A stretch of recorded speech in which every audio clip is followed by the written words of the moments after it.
কিছু video record করতে খুব কষ্ট হয়। এই ভিডিওটা ওইরকম একটা ভিডিও যেটা রেকর্ড করতে আমার অনেক কষ্ট হচ্ছে। তার কারণ এই ভিডিওতে এমন কিছু কথা আমার বলতে হবে, এমন কিছু ব্যক্তিগত ব্যাপার আমার শেয়ার করতে হবে যেগুলো আমার আসলে শেয়ার করার কোনো ইচ্ছা বা আগ্রহ দুইটার একটাও নাই। বাট তারপরে চলেন শুরু করা যাক। একটা গল্প বলি আমি আপনাদের। 2-3 মাস আগে আমি বাংলাদেশে ছিলাম এবং বাংলাদেশে যখন আমি যাই তখন খুব সুন্দর একটা ব্যাপার হয়, যেটা হলো আমাদের এক্সটেন্ডেড ফ্যামিলির সবাই, সো এক্সটেন্ডেড ফ্যামিলি বলতে আমরা যেটা বুঝি মামা খালা চাচা টাচা যারা আছে তারা সবাই আমাদের বাসায় আসে। সাধারণত আমি যেদিন যাই ওই দিনই আসে, কখনো কখনো তার পরের দিন আসে, তারপরেও অনেকবার আসে, বাট ইমিডিয়েটলি আমি যেদিন ল্যান্ড করি বা যেদিন তার পরের দিন, ওই দিন যদি রাত হয়ে যেয়ে থাকে তারা সবাই আমাদের বাসায় আসে এবং বাসায় গল্প গুজব হয় অনেক। এই ব্যাপারটা আমি অনেক মিস করি। আমি যখন বিদেশে থাকি বাসায় সবার সাথে একসাথে গল্প গুজব করা, এমন না যে এমনিতে আমি তাদের জীবনে কি হচ্ছে জানি না, সবসময় জানি, আমরা সবাই বেশ ওয়েল কানেক্টেড। বাট সামনাসামনি এই যে ব্যাপারটা হচ্ছে, সামনাসামনি যে কথাবার্তা হচ্ছে, তেমন কোনো আহামরি কথাবার্তা হচ্ছে তা না, নর্মাল কথাবার্তাই হচ্ছে। বাট এই যে সামনাসামনি কথাবার্তা হচ্ছে, হাসাহাসি হচ্ছে, এই ব্যাপারটা ভালো লাগে। আমি শিওর আপনাদের পরিবারের সেম, আপনাদেরও ভালো লাগে। তো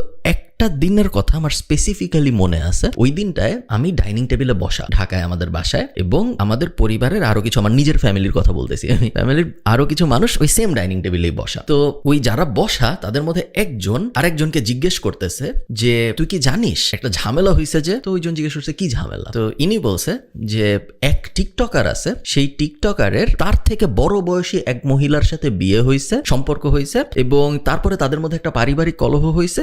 এই টিকটকার তার থেকে বড় বয়সী যে মহিলা, এই দুইজনের যে কাপল, ছেলেটা মহিলাটাকে মারছে, মারার পরে তাকে 300 ফিটে বসুন্ধরায় ফেলে রেখে আসছে। তো যাকে বলা হয়েছে সে বলতেছে হ্যাঁ জানবো না কেন, এই কাহিনী তো সবাই জানে, আমিও জানি। শুধু তাই না, এরপরে উনি আরো এলাবোরেট করছে ব্যাপারটা যে না শুধু এইটুক জানো তুমি, এর থেকেও বেশি জানার আছে। এই যে মহিলা, এই মহিলার আগে এই বিয়ে হয়েছিল, উনার এই বাড়ি আছে, তারপরে উনার এই টিকটকারের সাথে এরকম সম্পর্ক হয়েছে, এবং সম্পর্ক হওয়ার পরে এই হয়েছে, তারপরে ফাইনালি হইলো যে এই মারামারি। আগের পুরো প্রি হিস্টোরি তো তোমার জানতে হবে। যে জিজ্ঞেস করছিল সে বললো হ্যাঁ এত কিছু তো আমি জানতাম না, থ্যাংক ইউ আমাকে জানানোর জন্য। পুরো টেবিলে 2-1 জন এরকমও ছিল যারা আসলে জানতো না পুরো ব্যাপারটা কি, এবং তাদের দিকে অন্যরা এমন দৃষ্টিতে তাকালো যেই দৃষ্টি আমরা সাধারণত আগে, ধরেন কেউ যদি আপনাকে বলতো, ধরেন পূর্ণবয়স্ক একটা মানুষ, সে আপনাকে বলছে যে সূর্য পৃথিবীর চারিদিকে ঘুরে নাকি পৃথিবী সূর্যের চারিদিকে ঘুরে আমি ঠিক জানি না, তো তখন আপনি তার দিকে যেই দৃষ্টিতে তাকাবেন, ওই টিকটকের কাহিনীটা না জানার কারণে ওই দুইজনের দিকেও বাকি সবাই একই দৃষ্টিতে তাকালো যে এইরকম একটা ন্যাশনাল টকিং পয়েন্ট তোমরা জানো না কিভাবে।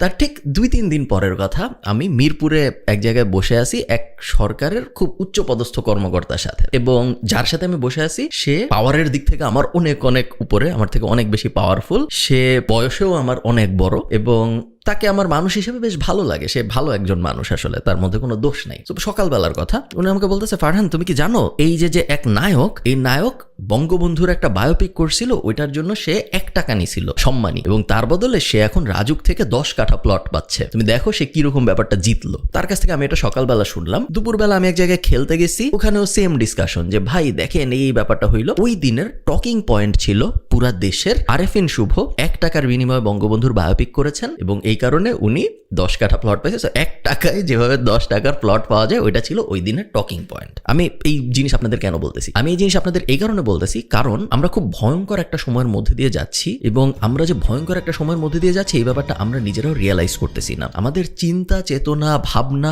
সবকিছু সোশ্যাল মিডিয়া কেন্দ্রিক হয়ে যাচ্ছে, এবং সোশ্যাল মিডিয়ায় ওই পার্টিকুলার দিনে, ওই পার্টিকুলার সপ্তাহে যে জিনিসটা ভাইরাল হয়, পুরা দেশের টকিং পয়েন্ট সেটাই হয়ে যায়, যেটা খুবই আনফরচুনেট একটা ব্যাপার, এবং এর থেকে ভয়ঙ্কর কোনো কিছু হইতে পারে বলে আমার মনে হয় না। কেন আমি আরেকটু এলাবোরেট করবো, বাট আপনি একটু চিন্তা করেন। আমি শিওর আপনারা বিভিন্ন দেশের মানুষদের সাথে কাজকর্ম করছেন, বিভিন্ন দেশের মানুষদের সাথে ওঠা বসা করার সুযোগ হয়েছে। আমি আয়ারল্যান্ডে সেলস টিম চালাই, সো আমি আমাদের টিমের সাথে আমার অনেক কথাবার্তা হয়। এরকম কখনো হয় না আনলেস খুব বড় ইভেন্ট, ধরেন আমেরিকায় সুপার বোল হচ্ছে, ফুটবল ওয়ার্ল্ড কাপের ফাইনাল হচ্ছে, বড় একটা ইলেকশন হচ্ছে, বড় ইভেন্টগুলা বাদ দিয়ে নর্মাল একটা কন্ট্রোভার্সি, নর্মাল একটা গসিপ, যেগুলো আগে শুধু ট্যাবলয়েড পত্রিকায় পাওয়া যেত, ওই পত্রিকাগুলা পড়তে গেলেও মানুষ যে পড়তো তার দিকে এমন ভাবে তাকাইতো যে পড়তো সে নিজেই লজ্জা পাইতো যে আমি কি পড়তেছি ভাই, আমি কি দেখতেছি। ট্যাবলয়েড পত্রিকার স্ট্যান্ডে একদম কোনার দিকে থাকতো, ওই ম্যাগাজিনগুলা কেউ পাবলিক প্লেসে ধরার সাহস পাইতো না। সেই জিনিস এখন হয়ে গেছে আমাদের ন্যাশনাল ডিবেটিং পয়েন্ট, সেই জিনিস এখন হয়ে গেছে আমাদের ন্যাশনাল আলোচনার টপিক, যেটা বাংলাদেশ ছাড়া আর কোথাও হয় না। বাংলাদেশ ছাড়া আর কোনো দেশে আমি এই জিনিস হইতে দেখি না যে সোশ্যাল মিডিয়ায় যেই জিনিস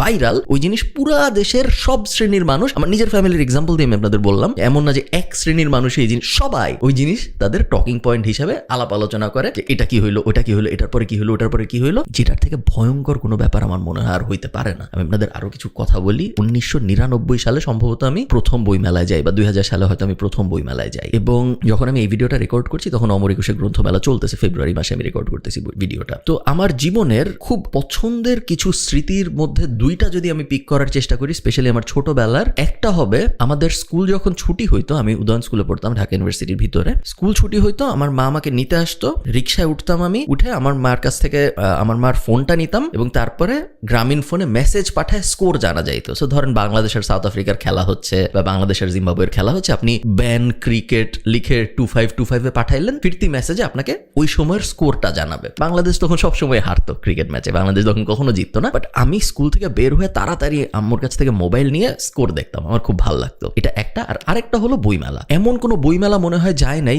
এই 1999 বা 2000 থেকে 2017 সালে আমি বাংলাদেশ ছাড়ছি, তো ওই 17 বছরে এমন কোনো বইমেলা যায়নি যে বইমেলায় আমি 2 বার 5 বার 10 বার 15 বার যাইনি। বই নিয়ে ছবি তুলতে যাইনি, বইমেলায় আমার কোনো ছবি আমি নিজে খুঁজলেও হয়তো পাবো না। বই দেখতে গেছি, বই কেনার অত সামর্থ্য ছিল না, টুকটাক যা সামর্থ্য ছিল তা দিয়ে বই কিনতে গেছি। বই নিয়ে ছবি তুলতে যাইনি, বইমেলায় ডেট করতে যাইনি, বইমেলাকে একটা বিনোদনের জায়গা in the sense entertainment destination বানাইতে যাইনি, বই এনজয় করতে গেছি। তখন এই গত 17 বছরে, 2000 থেকে 2017, এই সময়ে কি বাজে বই বাইর হয় নাই? এই সময় বাজে বই বাইর হয়েছে। এই সময় আমি আপনাদের কিছু উদাহরণ দিয়ে আপনাদের মনে পড়বে, আপনারা যারা একটু বয়স্ক, যে এই সময় কি পরিমাণ বইমেলায় ঝামেলা হয়েছে। তসলিমা নাসরিন বয়কট হইলো, তসলিমা নাসরিন দেশ ছেড়ে ওনারে চলে যেতে বাধ্য করা হইলো, বা এরকম একটা বয়কট জিনিস হইল। হুমায়ুন আজাদের নারী বয়কট হইল, তারপর হুমায়ুন আজাদকে মোটামুটি এক ঘরে করে রাখা হইলো। কিছু লেখককে খুনু করে ফেলা হইলো বইয়ের জন্য। সো বই নিয়ে এত বড় বড় ঝামেলা হয়েছে, বইমেলা কেন্দ্রিক ঝামেলা, যে লেখককে পর্যন্ত মেরে ফেলা হয়েছে। এখন ওগুলা নিয়ে কিন্তু আলোচনা হয়েছে, বাট ওই সবকটা বইমেলায়, প্রত্যেকটা বইমেলায় মেইন আলোচনার পয়েন্ট ওগুলা ছিল না। মেইন আলোচনার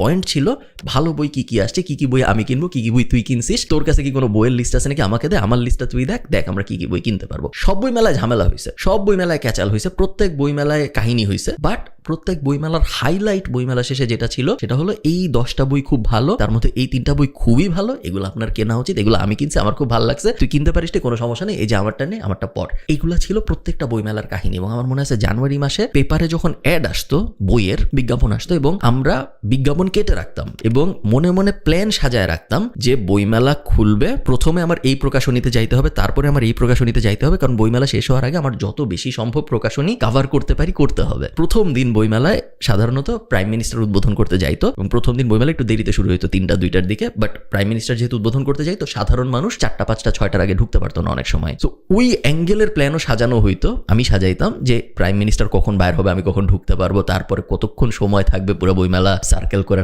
বইটই কেনার, বইটই দেখার। ভয়ঙ্কর আনন্দের একটা এক্সপিরিয়েন্স ছিল এই বইমেলায়। আমি যদি আপনাকে জিজ্ঞেস করি, ভাই বলেন তো এই বইমেলায় 3টা বইয়ের নাম, যে 3টা বই এই বইমেলায় বের হয়েছে এবং খুব ভালো, আপনি বলতে পারবেন না। আমি যদি আপনাকে বলি বইয়ের নাম বাদ দেন, আপনি 3টা লেখকের নাম বলেন যেই 3জন এই বইমেলায় খুব ভালো ভালো বই লেখছে, আপনি বলতে পারবেন না। এই বইমেলায় কি একটাও ভালো বই বাইর হয় নাই? হয়েছে, বাট ভালো বইয়ের ব্যাপারটা এখন আর হাইলাইট হয় না, কারণ এখন আমরা বসবাস করতেছি এমন একটা সমাজে, যেই সমাজে শুধুমাত্র নেগেটিভ জিনিস হাইলাইট হয়, আর কিচ্ছু হাইলাইট হয় না। এবং এর বড় একটা দোষ আমি দিব ফেসবুককে, বা ইন জেনারেল সোশ্যাল মিডিয়াকে। তার থেকেও বড় দোষ অবশ্যই আমার আপনার। দেখেন, ফেসবুক এমন একটা প্ল্যাটফর্ম, যেই প্ল্যাটফর্মে নেগেটিভিটি স্প্রেড যে হবে, এটা গাণিতিকভাবে প্রমাণ করা যায়। প্ল্যাটফর্মটা বানানোই হয়েছে এইভাবে যেন ওই প্ল্যাটফর্মটা নেগেটিভিটি স্প্রেড করে। আমি আজকে আপনাকে মহাত্মা গান্ধীর জীবনী বলতে পারি 10 মিনিট ধরে, বা আমার এখানে একটা জানালা আছে, নিচে মারামারি হচ্ছে, আমি একটা মোবাইলে বাজে কোয়ালিটির ভিডিও রেকর্ড করে আপলোড করতে পারি। 10 বারের মধ্যে 9 বারই এই যে মারামারির ভিডিওটা আমি আপলোড করলাম, এই ভিডিওটায় বেশি লাইক পড়বে, বেশি কমেন্ট পড়বে, বেশি শেয়ার হবে, অনেক পজিটিভ কমেন্টও করবে, অনেক নেগেটিভ কমেন্টও করবে। এই মারামারি যে দেখা উচিত না,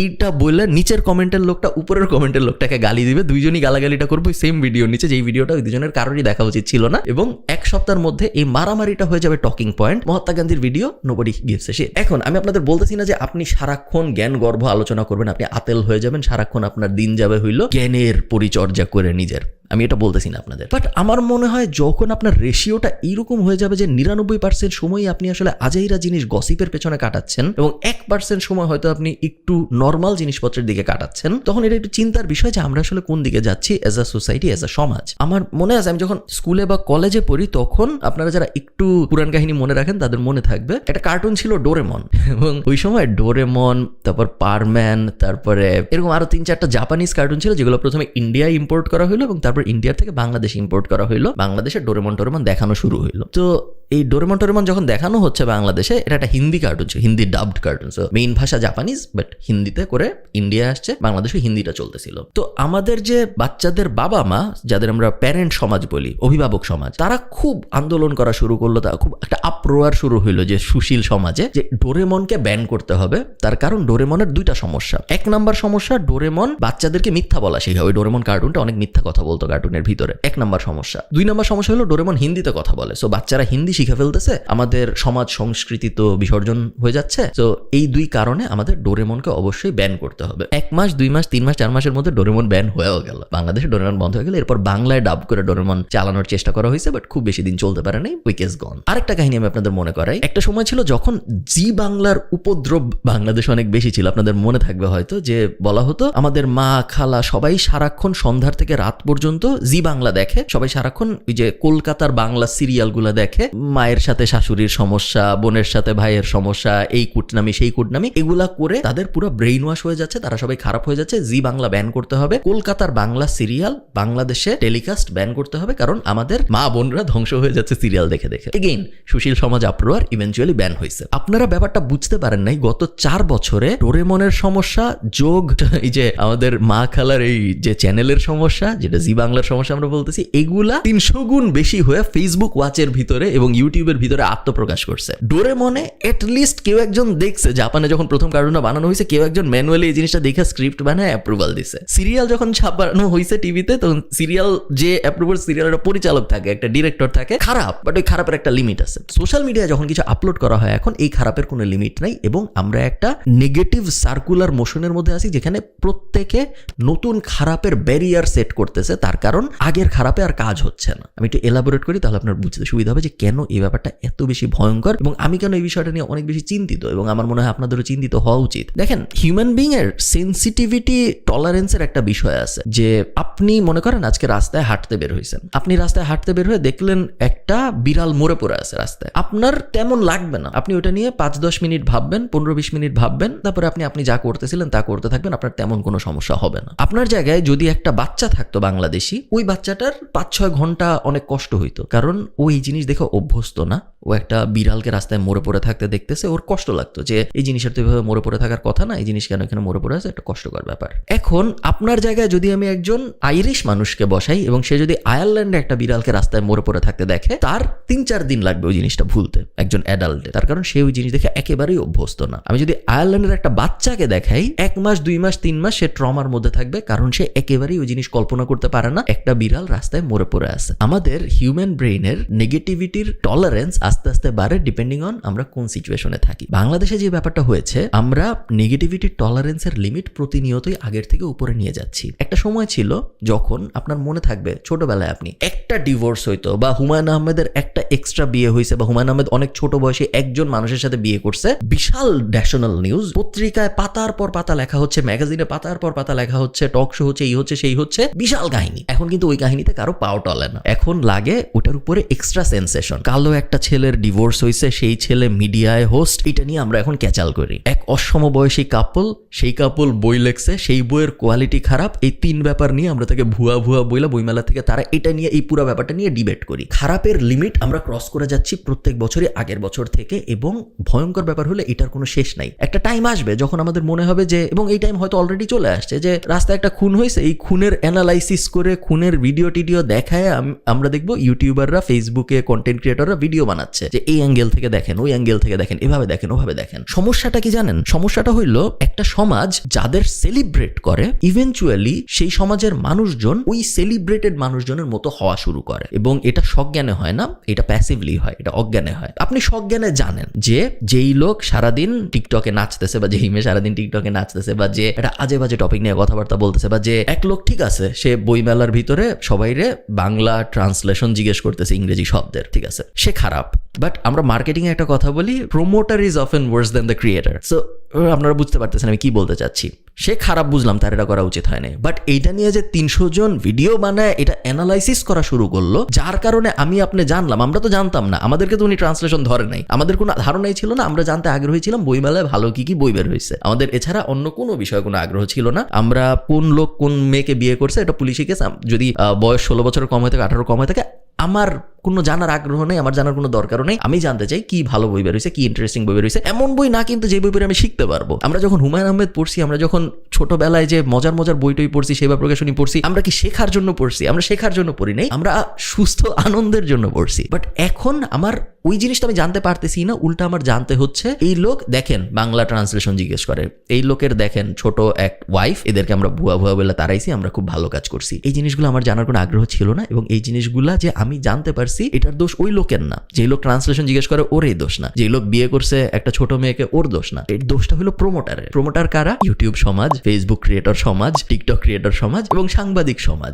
সাংবাদিকতায় যে কি ভয়ঙ্কর অধপতন হয়েছে আমি শিওর আপনারা সবাই দেখছেন গত 3-4 বছরে, যে ক্লিক বাণিজ্য ডিপেন্ডেন্ট পুরো নিউজ মিডিয়া হয়ে গেছে। এবং একটা টাইম ছিল যখন পেপার পড়লে ভালো লাগতো, মনে হইতো অনেক কিছু জানছি। একটা টাইম ছিল যখন টিভিতে নিউজ দেখলে মনে হইতো অনেক কিছু জানছি। এখন আমরা দেখতেছি যে টিভির যে নিউজ পোর্টাল ওগুলো সব কিন্তু ইউটিউবে চলে আসছে, এবং তারা চটকদার হেডলাইন দিয়ে সেই অবস্থা একদম মানে প্রত্যেকটা আপনাকে ক্লিক করায় ছাড়বে যে দেখুন এটার সাথে এই হয়েছে, ওটার সাথে ভয়ঙ্কর বাজে অবস্থা। একটা স্পেসিফিক টিভি চ্যানেল আছে, আমি প্রতিবার যখন বাংলাদেশে যাই প্রতিবারই তারা আমাকে ইন্টারভিউয়ের জন্য ডাকে, এবং প্রতিবারই আমি মানা করি ভয়ে, তার কারণ আমি ওই চটকদার হেডলাইনের অংশ হইতে চাই না। সেম জিনিস আমরা দেখছি প্রিন্ট মিডিয়ার থেকেও হয়েছে। আগে প্রিন্ট মিডিয়াগুলো কত ভালো ছিল, এখন সবার ফেসবুক পেজে চটকদার কথাবার্তা, সবারই এখন ইউটিউব চ্যানেলও আছে, ইউটিউব চ্যানেলে চটকদার কথা। কারণ উনাদেরও কিন্তু একা দোষ না, তার কারণ আমাদের নেগেটিভিটি টলারেন্স লেভেল এত উপরে চলে গেছে, এখন নর্মাল ডিভোর্সের কথা আমরা ক্লিক করি না। এখন আমাদের জানতে হবে ডিভোর্স হয়েছে এক ইনফ্লুয়েন্সার, তার থেকে বড় বয়সী একজন 2 বাচ্চা সহ তাকে বিয়ে করছে, এটাই আমরা ক্লিক করি না। এখন আমরা ক্লিক করবো 2 বাচ্চা সহ যেই মহিলাকে বিয়ে করছে তার অতীত হিস্ট্রি কি, এটা আমার জানতে হবে। ওইটা যদি আমাকে জানান তাইলে আমি ক্লিক করবো, তার আগে আমি ক্লিক করবো না। 2 বছর পর ওটাও আমি আর ক্লিক করবো না। তখন আমার জানতে হবে যে এর যে অতীত হিস্ট্রি ছিল, সেই অতীত হিস্ট্রির মধ্যে গোপন 10টা ব্যাপার, যে 10টা ব্যাপার আমার আগে জানা ছিল না, তখন আমি ওইটাই ক্লিক করবো। আমরা বুঝতে পারছেন সমস্যাটা কোথায় হচ্ছে? আমাদের নেগেটিভিটির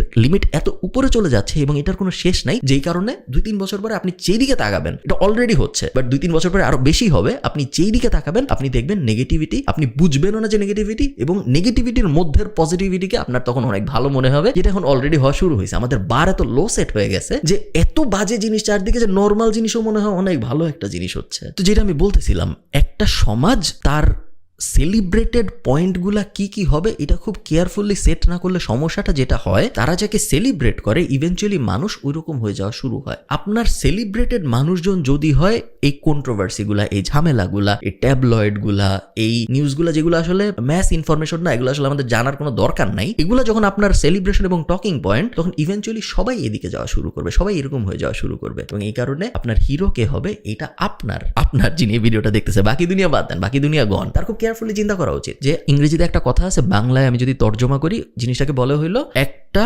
সার্কাসের ভিতরে সবই দরকার হয়, কিন্তু যে সার্কাস বানায় তার খুব কেয়ারফুলি চিন্তা করতে হয় যে আমি কয়টা ক্লাউন রাখবো ভার্সেস আমি কয়টা সিংহ রাখবো, এবং আমি কয়টা জকি রাখবো ভার্সেস আমি কয়টা ট্রেনার রাখবো। একটা সমাজে সবাই ক্লাউন হইলে সমস্যা, একটা সমাজে সবাই নাচলে সমস্যা, একটা সমাজে সবাই রোস্টার হইলে সমস্যা, একটা সমাজে সবাই মজার ভিডিও বানাইলে সমস্যা। একটা সমাজে ব্যালেন্স দরকার, এবং এই ব্যালেন্স যদি না থাকে, সবাই যদি মজার ভিডিও বানায়, সবাই যদি আপনাকে বিনোদন দেওয়ার চেষ্টা করে, সবাই যদি মুখরোচক খবর বানানোর চেষ্টা করে, তাহলে এই সমাজটার খুব বড় ধরনের অধপতন হয়, যে অধপতন এখন হচ্ছে। এবং এই অধপতনের পেছনে ক্রিয়েটররা তো দায়ী, প্রমোটাররা তো দায়ী, এবং আপনিও দায়ী কনজিউমার হিসেবে, কারণ আমরা কনজিউম করতেছি। একটা সময় ছিল যখন আপনি কোনো কিছু প্যাসিভলি অ্যাভয়েড করতে পারতেন, এখন আর ওই জিনিস সম্ভব না। আপনার আমার পক্ষেই সম্ভব না। চিন্তা করেন আমার আপনার বাবা মা কিভাবে করবে, কোনোভাবেই সম্ভব না। আপনি ফেসবুকে যাবেন না, কিন্তু ফেসবুকে যাবেন, ফেসবুক তো আর অ্যাভয়েড করা সম্ভব না। আমাদের বর্তমান যে সিচুয়েশন, এই সিচুয়েশনে ফেসবুক কাউরে বাদ দিয়ে দিতে বলাটা খুব একটা লজিক্যাল কাজ না, বেশিরভাগ মানুষ হয়তো দিতে পারবেও না। আপনি গেলেন ফেসবুকে, আপনি এখন ফেসবুক ওয়াচের ভিতরে ঢুকলেন। ফেসবুক ওয়াচের ভিতরে আপনি যখন ঢুকবেন, 3-4টা ভিডিওর পরেই আপনি দেখবেন এমন একটা ভিডিও, যে ভিডিওটা একটু মুখরোচক, একটু মনে হবে যে এটা একটু ক্লিক করে দেখি না কি হয়, এটা একটু কি ইন্টারেস্টিং একটা কথা বলছে, ভিডিওটা কেমন একটা খুবই মশলা দেওয়া কথা বলছে, আমি একটু দেখি না। ওই যে আপনি দেখলেন, ওই সার্কেলে যে আপনি ঢুকে গেলেন, জাস্ট 2 মাস পরে আপনি দেখবেন আপনার পুরা ফিডে খালি ওগুলাই আসতেছে, ভালো কিছু আর আসতেছে না। এবং ওই যে আপনি একবার ঢুকে গেলেন ওটার ভিতর, ওটা থেকে বের হওয়াটা ভয়ঙ্কর রকম কঠিন।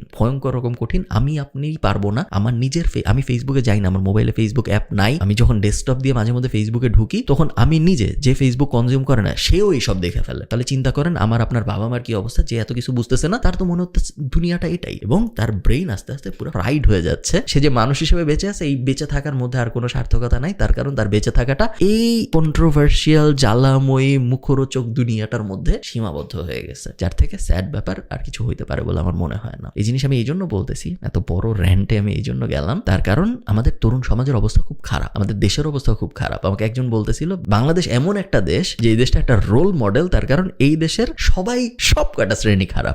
এমন দেশ আছে যে দেশের রাজনীতি খারাপ, বাট ওই দেশের সাংবাদিকরা এটা নিয়ে অনেক কথাবার্তা বলে, বা ধরেন রাজনীতি এবং সাংবাদিকরা খারাপ, বাট ওই দেশের যে জনপ্রিয় নায়ক নায়িকা তারা এটা নিয়ে মাঝে মধ্যে ইন্টারভিউতে প্রোটেস্ট করে যে দেখুন দেশের কি খারাপ অবস্থা হয়েছে, দেখুন সমাজের কি খারাপ অবস্থা হয়েছে, দেখুন সাংবাদিকদের কি খারাপ অবস্থা হয়েছে। কিছু দেশ আছে রাজনীতি খারাপ, সাংবাদিক খারাপ, নায়ক নায়িকা খারাপ, বাট ওই দেশের খেলোয়াড়রা আবার ভালো। ওই দেশের খেলোয়াড়রা মাঝে মধ্যে ওই যে টেক দ্য নি, ওরা প্রোটেস্ট করে বিভিন্ন বিষয়ে, ব্ল্যাক লাইভস ম্যাটার হ্যান ত্যান, এগুলো নিয়ে বিভিন্ন প্রোটেস্ট করে খেলোয়াড়রা। বাংলাদেশ এমন একটা দেশ যে দেশের সবাই হোলিস্টিকলি খারাপ। তো সাংবাদিক খারাপ, রাজনীতি খারাপ, নায়ক খারাপ, গায়ক খারাপ, কন্টেন্ট ক্রিয়েটর খারাপ, সবাই খারাপ।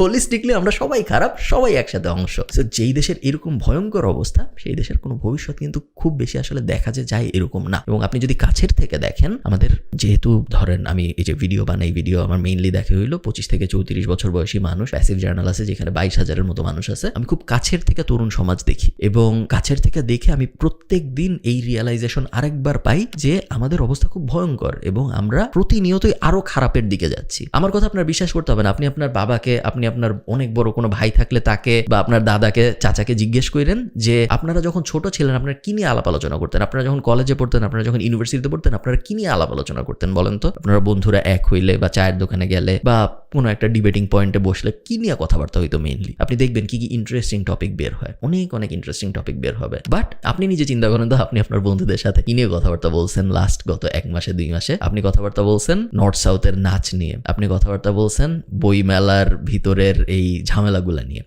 আমি ঠিক জানি না যে কি হবে, বাট আমার খুব ভয় লাগে, তার কারণ আমার ধারণা খুব বাজে সময় আসতে যাচ্ছে আমাদের তরুণ সমাজের জন্য। একদিকে আমাদের এই যে 5th ইন্ডাস্ট্রিয়াল রেভলিউশন পার হয়ে এআই এর যুগ চলে আসছে। সো মিড লেভেল এবং লো লেভেল ওয়ার্কারদের আস্তে আস্তে আমরা রিপ্লেস হয়ে যাইতে দেখতেছি। গত পরশুদিন আমার একজনের সাথে কথা হয়েছে যে বিআরটিএতে কাজ করতো, তার কাজ বাংলাদেশে বিআরটিএতে কাজ করতো, তার কাজ অটোমেশন এসে রিপ্লেস করে দিছে, তার চাকরি চলে গেছে। সো বাংলাদেশের মতো জায়গায়, সরকারি একটা জায়গায় এই জিনিস আমি হইতে দেখছি। সো আপনি চিন্তা করেন ইন্টারন্যাশনালি কি হচ্ছে। আমরা প্রত্যেক দিন আমরা নতুন অটোমেশনের সন্ধান পাচ্ছি, যার কারণে আমাদের ম্যানুয়াল লেবার লাগতেছে না। এবং আমাদের বেশিরভাগ ওয়ার্কফোর্স, বেশিরভাগ তরুণ সমাজ যেহেতু মিডিওকার, এই কারণে তাদের উপরেই খড়গটা সবার আগে পড়বে। এইটা আমি পুরো ক্লিয়ারলি দেখতেছি এবং এই কারণে আমি ভয় পাচ্ছি। তার কারণ আমি জানি না আমাদের এই তরুণদের কি হবে, যারা এখন স্কুলে পড়তেছে, যারা এখন কলেজে পড়তেছে, যারা এখন ইউনিভার্সিটিতে পড়তেছে, তাদের কি হবে। এখন আমি এটা বলতেছি না আপনাদের যে ভাই তুই যদি ইউটিউবে বা ফেসবুকে বাজে ভিডিও না দেখিস তাহলে তোর জীবন অনেক সুন্দর হবে, এটা আমি বলতেছি না। বাট এটা একটা স্টেপ আপনার মাইন্ডসেট ঠিক করার, কারণ এখন আপনার নিজের দায়িত্ব পুরোপুরি নিজের নিতে হবে। অন্য